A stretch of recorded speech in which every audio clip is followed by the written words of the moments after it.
In this tutorial, I'll teach you how to add a shape divider to an image in Wix.com. So it isn't a direct feature on Wix.com to be able to add a shape divider to an image, but I'll teach you how you can still get away with it. So in this case, I've gone on Google and I found this website where you can download a shape divider, so you can go here and customize it as you'd like. I've already downloaded one for the sake of this video. But what you do is that you can choose to call it a shape, the flip, the invert, or if it should be on the top or the bottom.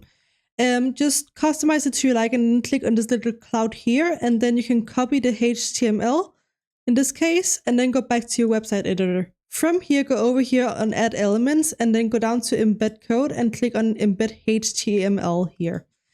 From here, just go here and then click and copy and paste the code in, and then click update.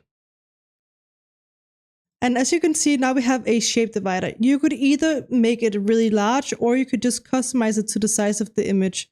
So for example, I want to customize it to the size of the image, so I'm going to do it like this.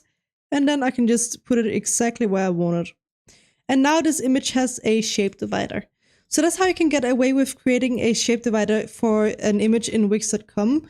And you can also use your arrows to go up or down and adjust it as you'd like. But yeah, I hope you found this tutorial helpful. Please let me know if you have any other questions at all, and I'll try my best to help you.